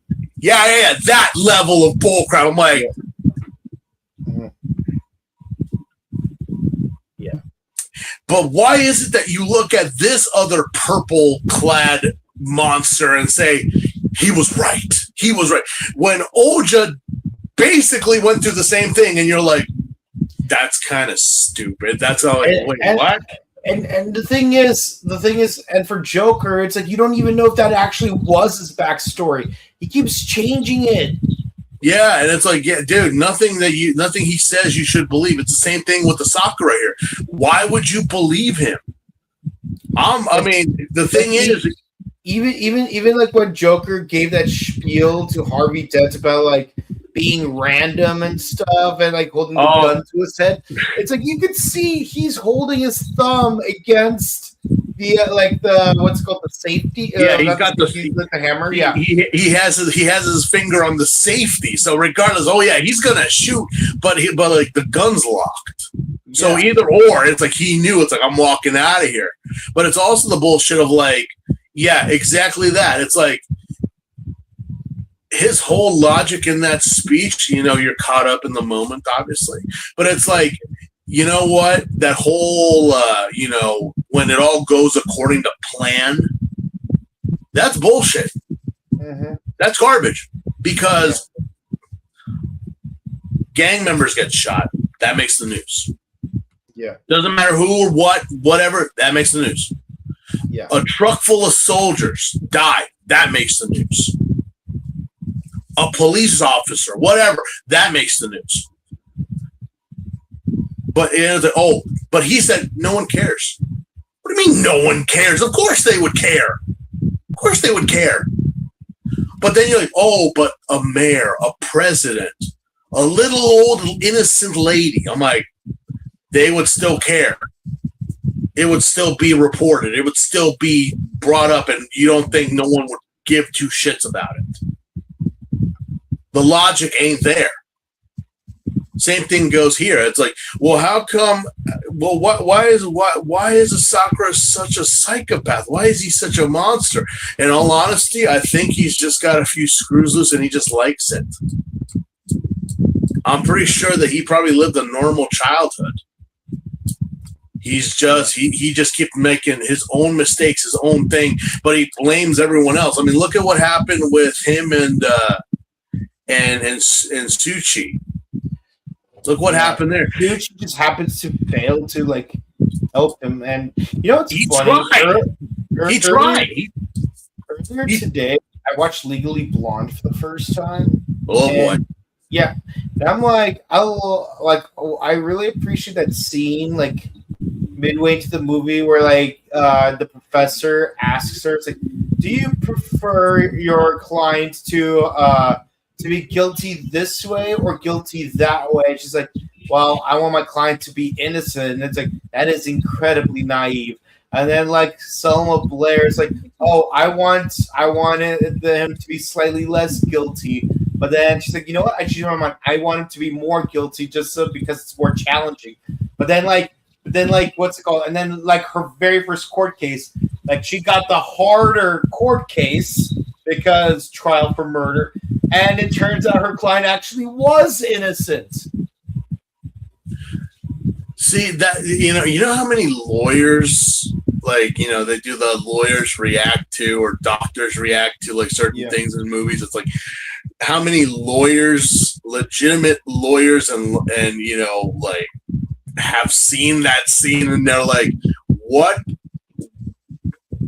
professor has their head so far up their ass that you give your student that question? Like, our job is to protect our clients. Our job is to do this. Like, I mean, regardless, like, do you know they're guilty? Do you see the evidence? It's like, okay, yeah, we're trying to build a defense for it, right? Yeah, but it's you're like trying to create the assumption that they're innocent and prove their innocence. But to say, like, would you rather them be guilty or not as guilty? It's like, Do you prefer to have a client who's guilty of a lesser crime, or get a client that's guilty of an even worse crime? But again, it's like your job is to prove their innocence. Why the hell? It's like, oh yeah, either or. It's going to be a tough case for you to have it hold water, right? Mm-hmm. Yeah. So it's like, yeah, that's garbage. That's bullshit. Why would you tell your students that? Why would you, like? It's the same thing here. It's like, yeah, that no one cares, that, you know, society. I'm like, no, people care. Sakura. You know, Jack Napier, or whatever, you know, whatever name the Joker gave himself. People care, and that was proven that they care. That, you know, doesn't matter the crime or whatever. When they hear about it, they will give an honest to God reaction. Mm-hmm. You, on the other hand, you blame society and the world for your own bullshit. Yeah. Especially here when he's talking to Reiko and she's like, you know, why are you like this? And he gives this whole fucking spiel about his upbringing and what happened and da-da-da. And it's just like, do you believe him? No. Is he making sense? If I was actually like in that level of really paying attention to what he was saying and believing what he was saying, I'm like, the thing is that he's not trying to sell you on this idea. He's just telling you. It's up to you if you believe it or not. Yeah. Unlike other characters that, again, it's like all that's mentioned is a father, a wife, and the mob. Those are the only three things that are ever like 100% like ever in those stories. But it's always changing. Yeah. It makes no sense. But you believe it, and then you're trying to put logic behind it. I'm like, guy, for the love of Pete, okay? I know we're going to be dissecting certain films for a very long time, but then it's like, you know, there really wasn't anything philosophical behind this character. Yeah. Other than a case in psychology, you know. He's not trying to be some savant or some type of sagely words. He's just trying to get your attention so he can get the fuck out of there. And it's the same thing here with the Sakura, is that I'm kind of surprised that he didn't have, like, you know, that Reiko wasn't left open. Mm-hmm. Because he's dying. He's there, but it's like she's not, like, she's keeping her distance. And it even makes her question enough to, I'm like, you know what? I'm going to go fucking see Shuchi. He has to know something. Mm-hmm. And believe me, she does not want to even look at that man's face. So if she goes to him, things are a little dire. Yeah, you know that she had, like, hit bottom. You know that she had hit bottom if she went to that man. But yeah, regardless, it's like, yeah, we get this whole spiel, you know, we get this whole thing about who he was and, you know, what he's done, supposedly. But then there was something actually confirmed that he was in a fire when he was 13 years old. Who wants to bet that he is the one that started it? Supposedly. Because it's never, like, confirmed if he did or he didn't. Like, obviously, this is a traumatic effect that he has had. So I'm just like, huh. Well, what else happened? Well, what happens is, I mean, really not much. Oh yeah, Yui's still doing her investigations and whatnot. Ren tries to fight. Go into a fight, and he uses the survive card. Gets a couple of cells, and that's where we actually see Darkwing actually transform into like a motorcycle. Yeah, the first time we ever see a Kamen Rider motorcycle, and it's not one of those mirror bikes that they've been using. Mm-hmm. We actually we actually have motorcycles in this show? Yeah. Yeah. It looks very Batman-esque, and it kills one of the Zells by simply tackling it. It's like, it's weird. Like, his cape wraps around his motorcycle for some reason, and it looks like a shark. I don't know why, but it looks like a shark. It's like, oh, it looks very missile-like, and I guess that's kind of the point. Yeah. Yeah. So, but the other Zell escapes, but Ren is found bleeding. It's like, well, why are you bleeding? It's no big deal. I ain't got time to bleed. Sure, Ren. Sure. And so I have a conversation. It's like, I saved your life. Yeah, well, I saved yours. Yeah, well, you still owe me 30,000 yen. Oh yeah, the debt. But we're homies again. I guess for the time being. Yeah. Like, what happened with Ryo? Who knows? That's pretty much their whole spiel. It's like, yeah. Yeah. Oh, yeah. And another Zell shows up, but Zolta gets it last second. Yeah, but I mean that's pretty much all that has happened here. Like we're like everything thus far was like all Oja, all like what was going to happen, and now we have one of those chill, laid back episodes towards the end. Yeah, but we're left with something really bizarre happening at the end of this episode. After they got out of the mirror, Shinji, Ren, and Kitaoke look at their contract cards and find that their contract monsters have disappeared from it. And then Shiro shows up. He says, "It's over. The Rider Battle War is over." Wait, what? What? Huh? Please elaborate. Not till next week. Yeah. Okay. You want to explain to me what just happened here? No? Nope. Well, I'm sure that whatever is happening... There's a simple explanation for that.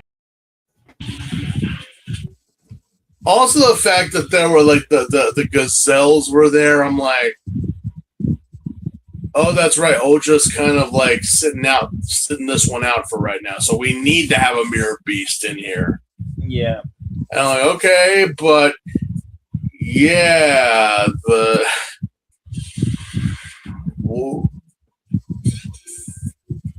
no joke. What is this?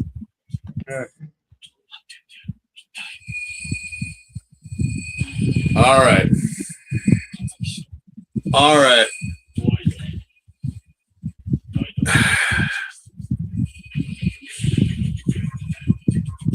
Okay, Shira. Okay.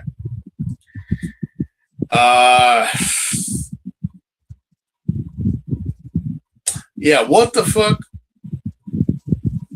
What the hell? Yeah, this batch of episodes were a real head scratcher. It's like you want to like appreciate the drama of Raya dying, but they really don't care. Like, yeah, it's like you need like emotional, not scars, but like aftermath. Like it's like they didn't care that he died. It's like they didn't. I mean, Raya died, and that's it. It's like, that's all. I mean, do we feel bad? Do we cry for him? Does Ren feel bad? No one. I mean, they feel bad for like a minute. It's like, wow, we gave a shit more about June than we did about Raya. Yeah. And then it's like, well, Oja, like Oja was the pain in the ass for 3 out of these 4 episodes. But other than that, it's like you can't keep blaming Oja for this. You know, you just can't. You can't keep blaming Oja. And the fact that, like, you know, yeah, the real asshole here is Shiro for everything that he's been doing. Yeah. Like, you know what Shiro is? Shiro is the DM that when he knows he's getting his ass kicked, he changes the rules. Midway He literally just flips the board and makes everything just like, wait, what? Mm-hmm. Because okay, the contract monsters are gone, everything. Wait, what do you mean? We lost 3 people. They died for what? Nothing. I just said it's over. It's done. No more. Okay. Yeah, I'm gonna be honest. The first episode in this batch, barely anything happens. I didn't care for it. I give it a 6. Everything else, just because of how poorly handled things were with Raya, I give the rest of the 3 episodes a 7 across the board. Yeah, I'm gonna have to say the same. It's like it's a low 7. It's a very low 7 because it was entertaining. Like, you want to know what's gonna happen next. Mm-hmm. But in terms of story of actions and what has happened, especially like we still have no reason as to why Yui is this way or what's going on. The fact that Ren has really not been doing anything really of use lately. Mm-hmm. We lost Raya, which again feels like such a cop out. I don't know why I feel that way, but it's like, wow, didn't even care. And well, at least we got some lore, although I don't know if I can call it lore because can we honestly believe a Sakura in what he's saying? And especially Shuchi with what he said. Again, files can be tampered and lied about, so. Yeah. Low 7s through and through. Ugh. Oh, I wanted to enjoy this batch of episodes more, especially considering what's coming up next. Well, first of all, this is the first time where a second writer gets their final form before the main writer does. Uh-huh. But considering that we've only had 2 other writers who had a final form, to 3 if you count Stronger. Right. It's like, but also Agito's the first to actually have. Wait, actually, when did G3X come out? I'm gonna have to get back on that.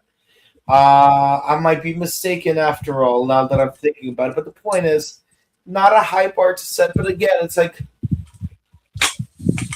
it wasn't very impressed. Like remember when Build got his final form? How epic that was.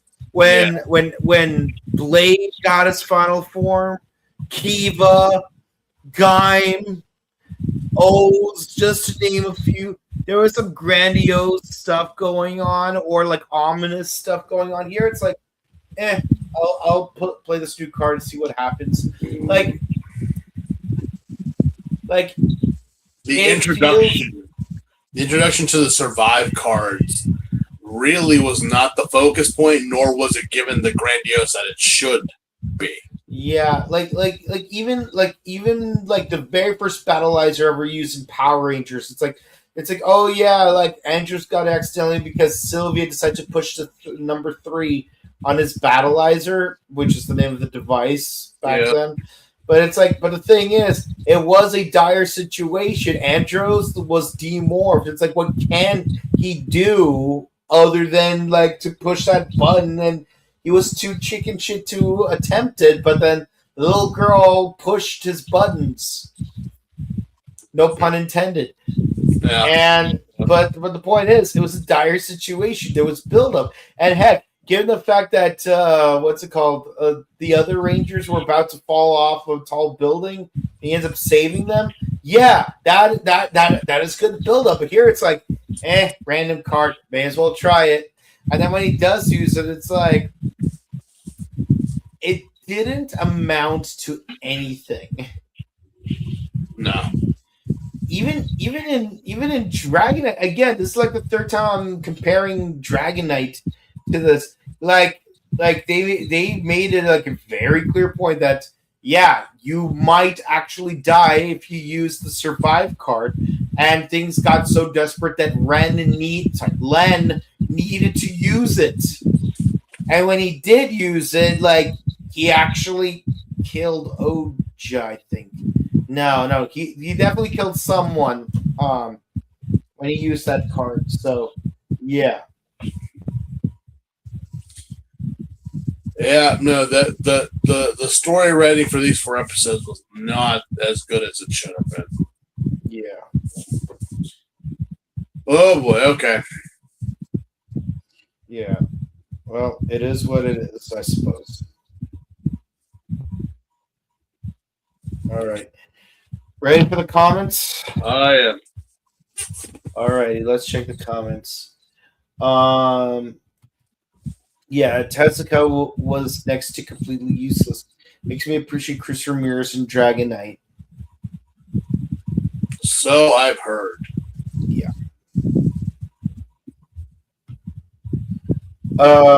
It's a shame we never see Zolda, Oja, or Odin as survive forms. They gotta spend the budget wisely, you know. Yeah. Although apparently in some video games they have shown what the survive forms would look like. Yeah, it's frustrating how many times Oja almost dies and then dies. So many times. Wait a minute. Hold on. I meant that he and then does die. Okay, so it's frustrating how many times he almost dies and then doesn't die. So many problems could have been avoided.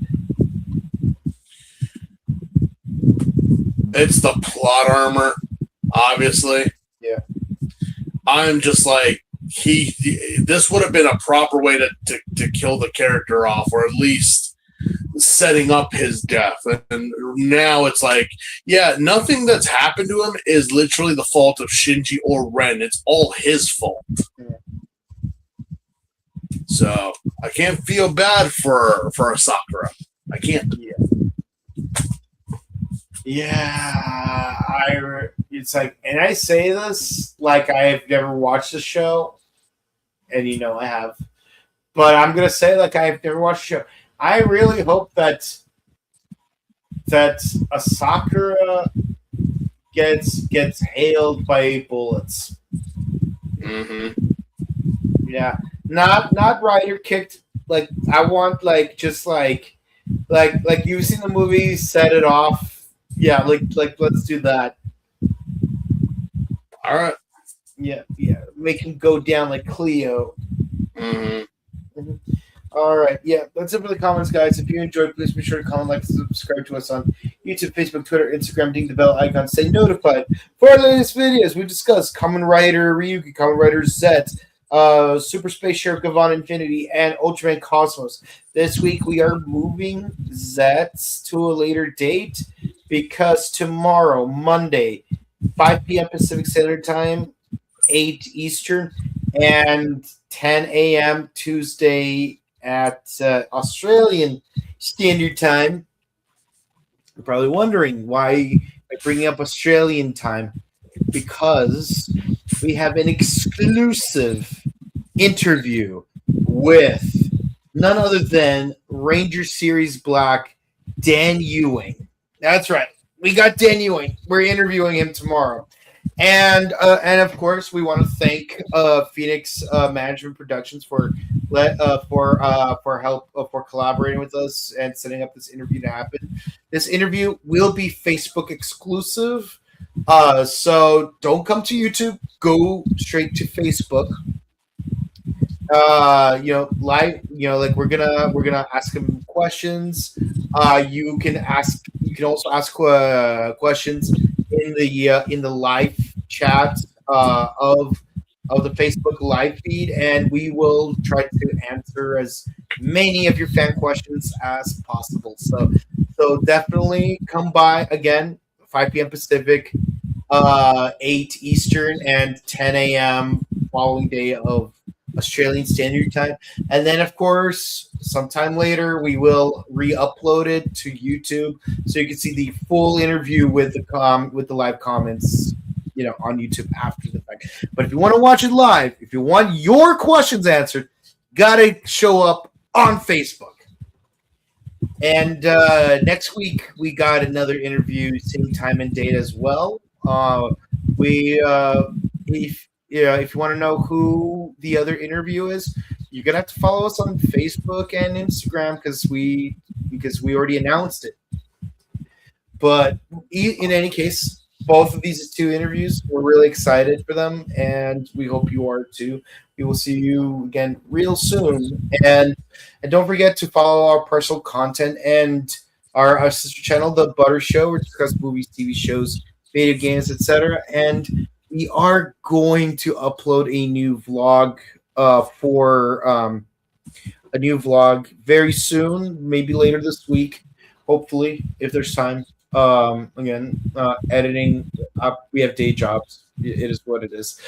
But if you want to say hi to us in person, you can find us in these convention days, especially at Power Morphicon on August 28th through the 30th at the Pasadena Convention Center. We hope to see you guys there. We love you. And until next time, happy Mother's Day and have a great start to your week. Have a good one. Bye. Good night, guys.